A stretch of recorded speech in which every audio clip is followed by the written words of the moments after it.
now let's talk about, what has been, going around in recent days.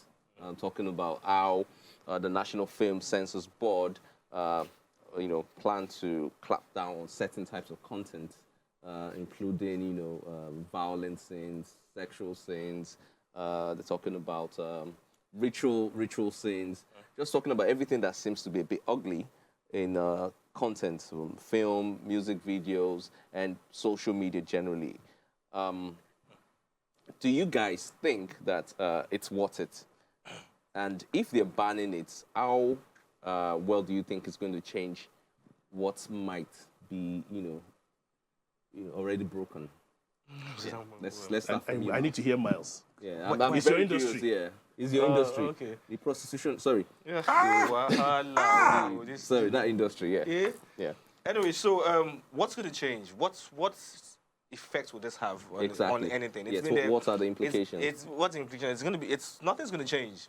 Whatever's been happening has been happening. Right? You banning people, ritual scenes, smoking, drinking, and all that. These are things that happen in our society. Now, how else will you tell a story, be it musically or in a movie, and not put the reality of things into it to interpret? This is what I mean. So, one of the biggest movies of Al Pacino's life was Scarface. And do you know how many scenes of all kind of stuff was in that? Exactly. It still holds a record till date. Yeah. Right. So I don't think it's going to change anything. I don't think, but maybe skits.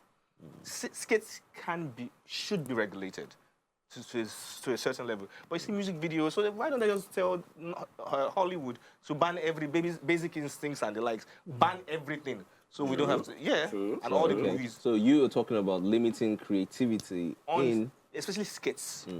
So for skits, you think that should be regulated? It should be. But every other thing should be left? Come on, it doesn't change anything. Okay, Why? all right. Why skits? Yeah, but why skits? Okay, so you see skits are the... Is it because you did not make it in the skit industry? Funny enough, I didn't even try. It's in pay me. As in, on your behalf, I pay. My body can't shake now. On your behalf, I pay. Anyway, so skits are like the newest things in our face, right? The newest form of content in our face And you right feel now. they have more influence now?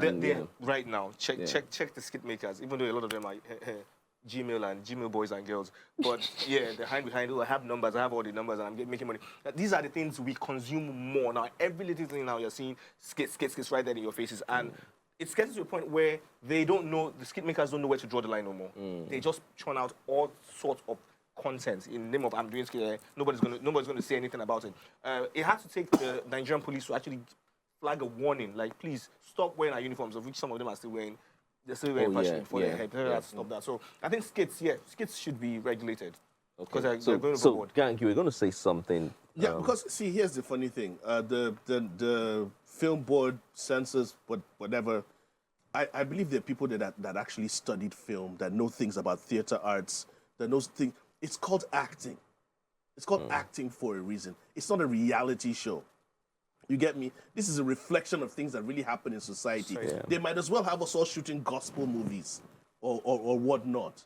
You get me? There's so much regulation. Even in my own industry, radio, there's some things I'm just like, when did they allow people to think freely and express themselves? In a democracy, when speech is the basis of freedom of doing this and that, you're not trying to regulate so many things because you want them to just depict goodness, depict good, and not put anything evil. What exactly are you trying to tell people? What are you trying to sell? What lie are you trying to put in people's faces?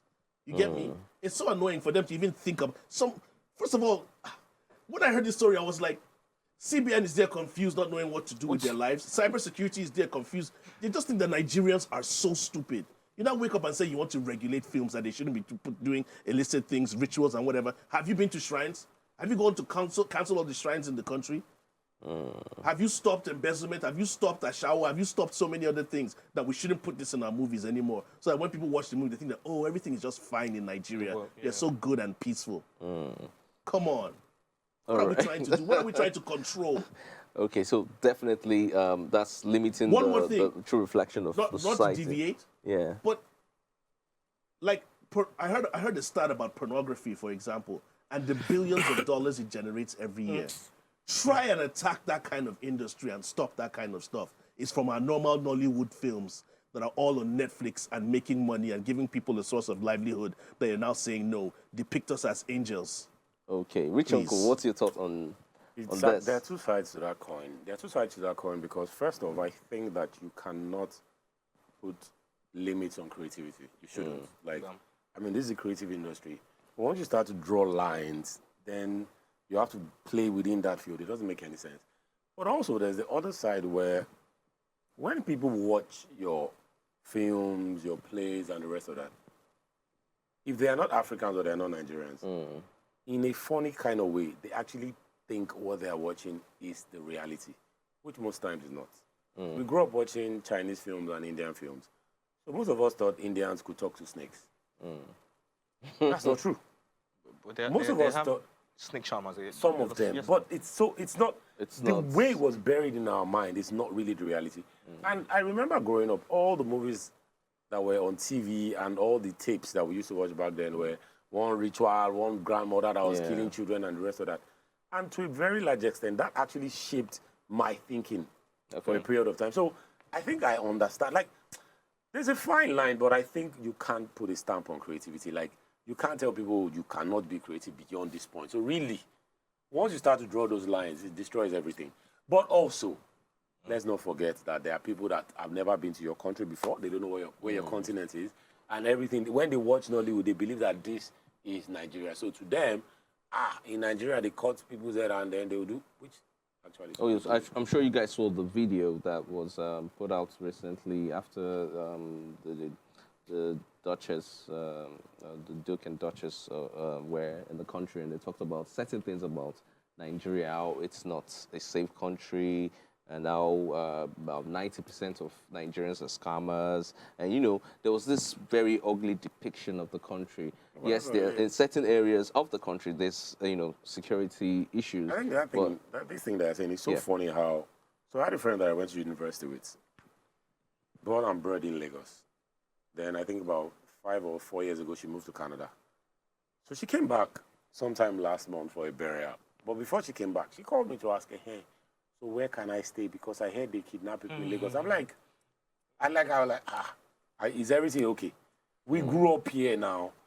But it now hit me that all of the news that this person has been exposed to for the past 5 years is one bad news or the other. Yeah. So she can't understand that, look, this is different from reality. And that thing was a turning point for me in the fact that, we need to actually be careful how we put out our own country out there. Because this is a Nigerian, not that she was born in Ghana, born and bred in Nigeria, went to university in Nigeria, and then 5 years later, you're like, hey, can I still come? Where can I stay that they won't kidnap me? I'm like, But so she's been influenced by the kind of information that she's been receiving overseas. This is what should happen for countries that have a certain level of sense, common sense. Like, let me not say the United States because they have their flaws. No. They don't have sense. They have their flaws. But what I wanted to state, why I wanted to mention that, because it's on record that part of the government influences the movie industry to depict America a certain type of way. You get me? Yep. So if the film board wants to do certain things, they should come, put their money in the industry, and have people depict Nigeria and certain things in certain productions in a certain type of way. So that when that material is out there, people would see and hear, instead of trying to regulate and say, nobody can do this, invest in the industry and say, let me put money in a film to depict Nigeria in this light.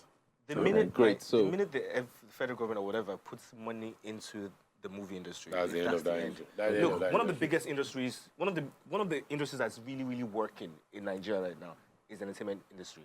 From music to movies to what. And we need to get to the music aspect. So wait, do you think the government doesn't have any influence in Nigerian films? Almost nothing anyway. Because, like you rightfully said, the music and the movie industry actually grew on its own. Like, there was no external government funding. It was just people making a lot of crappy movies. But you guys do know that there are a lot of film producers who access loans from the government to shoot their movies. There's several What, grants you like You that. said what? Loan. Loans, You yes. don't pay back. Yeah, It's a but I mean, business- it's still a way Yeah, to it's a business help transaction. them. Government doesn't have Yeah. any right or Influence on say what or you- influence But on what talking he about produces. influences, this one I want us to quickly talk about before we take a break and then take social media feedback, is the music video industry. This is one of the top industries in entertainment in Nigeria. Almost every week we have, loads, hundreds of videos being churned out. Damn. However, there's something that's been very prevalent and common among these videos. There's a highly sexualized visual representation. And some have argued in the past that it's influencing men and people at large on, certain preferences. And now that they're talking about regulating things like that, do you think, first, the music videos have, in some form or way, affected the way you perceive women, for instance, or the way you perceive certain choices that you've made, over time? Do you think that a soap advert has affected the way? Have you seen a woman advertising soap Oh, or body cream? Have you seen how they sexualize these things? So should we shut that down? Or have you seen them even advertise a fridge, a refrigerator? Then let a woman be the one advertising that and see how what she wears and how she yeah, it's moves around. sexualized. And how she moves around the fridge, how she starts touching it. Even the slow-mo. Guy, soap I bet, thing. please, it doesn't. Okay, let me move on from you. Yeah. Rich Uncle, what do you think? Music videos. So, but that's the global trend now. And then sex sells. Like, no, let's be honest, sex sells. And let's also be very honest. The music videos that are out now, in my own opinion, they are semi-porn. I'm just going to say. Okay. Because I remember growing up, and what's the name of that girl's video? Patra. Patra. Okay. Oh, Patra. So that Patra's video, I remember the first time I saw it. I want was a like, romantic call. from beginning to end. Yeah. But that is nothing compared to That's what what we have now. Yeah. And when I look at what is shown now, I'm like, Tuesday or call. But I don't know. So in my own opinion, I think young men of this era and young boys have a problem. Because they now get to see more things that they don't even know they want to see. Yeah. We used to, I remember the first time I watched part of that video, I will never forget because I think that was, for me, that was the transition from boyhood to manhood. I was like, Simba. Do you understand? But what I see now, I'm like, Yeah, it's kind of a lot, actually. It's not kind of a lot. It is a lot. I've seen some music videos in the country, and I'm like, okay, there's a thin line between pornography being and creative this. and just getting over the top. No, but it is what it is, though. What do you think about the music video This thing industry? that you're asking me is very dicey because I also work for a company that people submit a lot of music videos to. Yeah. And it's about regulation. There are time slots when certain videos are not supposed to show. Okay. There's a child-friendly hour when certain things shouldn't be on air. For certain content, even from film as well, it's rated by age and certain things to know how to limit it. Unfortunately, human beings always want to break the rules. I can remember not exactly when I first saw Nyash on TV, and me too, I was shocked. I was like, wait a minute, are they allowed to show that? this? Yeah. It was shocking. Thank God for my strong spiritual background that I didn't allow it to move me at that stage in my life.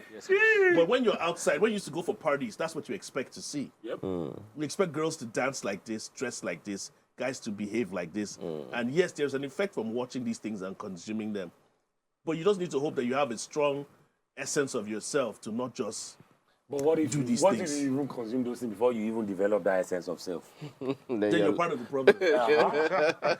Because that's the reality most times, though. That's the That's reality. it. It's scary though. But It's- I believe that the regulation should be able to check things instead of banning things to exist. Because when you tell people they can't do something, That's why they it won't do creates a dark side that everybody's like, come over here. You can find this hidden thing. You can find this illegal find it. substance. You'll find it. You know, one of my most memorable music videos in Nigeria is from Asha. And that video resonates so much because it was very creative. That's Fire on the Mountain. I knew. Yeah, it's a beautiful music video. It's internationally accepted. Yes, kind of music is different, but it told a story in a very rich way. And nowadays, I've seen loads of sexualized videos, and sometimes I can't differentiate what video is what anymore.